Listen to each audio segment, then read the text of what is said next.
cannot be funnier than reality. Kanye.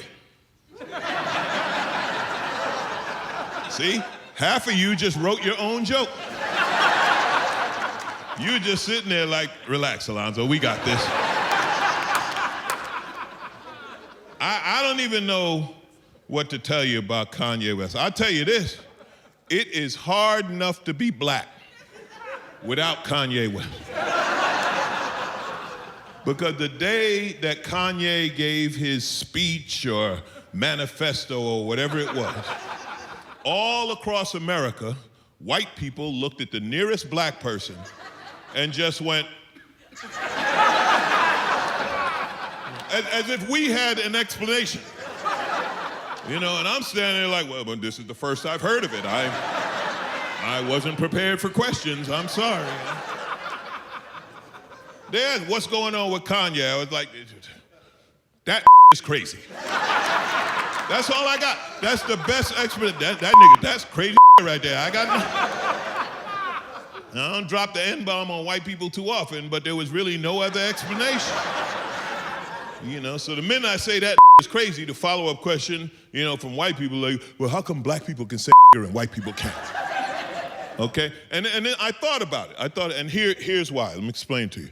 Because the word in the black community has no racial connotation to it. You understand? It's just a word that we use. So that's not the insult. The insult is the word after that. You got to listen for the third word to find out what we mean, right? So if I say like, that crazy, he's like, you think I have mental issues? Like, you see? See, it's the third word that throws him off. Man, that fat. Like, you think I'm overweight? You see, every now and then I mess with people. I'll be like, that is a racist. They're like, now wait a minute. I'm not sure how that one works. But see, that's black people. Now white people, you're not allowed to say that.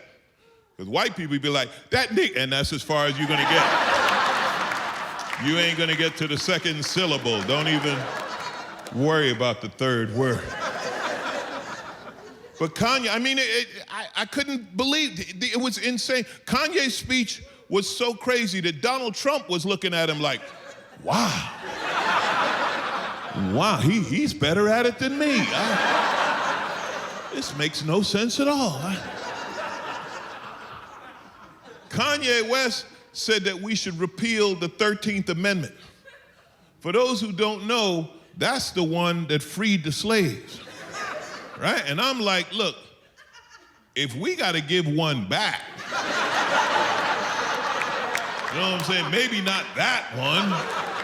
Like, let's give up the right to vote or something, but let's not just give back the slave amendment, you know? Because once slavery comes back, the rest of them are pretty much academic, you know?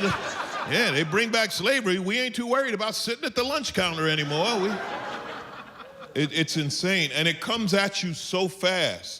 You can't keep up anymore. You can't keep up with the news cycle. Here's the thing about Kanye. Kanye knocked Kavanaugh right out of the news. The Kavanaugh hearings and we were like, Kavanaugh, that was like 4 years ago, right? Like he's been on the Supreme Court for 9 years now, right? Like, no, it was 1 week.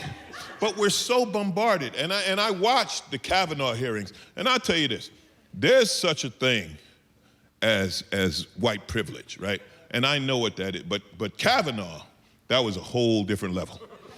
Because he had a job interview with the United States Senate, and he started yelling at them. He was yelling at the United States Senate. I don't like these hearings, and this whole thing is a part. I like beer. Right? And even white people are like, wow, can you do that? Can you yell at senators now? I didn't know. He said, I like beer at a job interview. You can't say that at a McDonald's job interview. You go to McDonald's, you're like, I like beer. They're like, we're not hiring.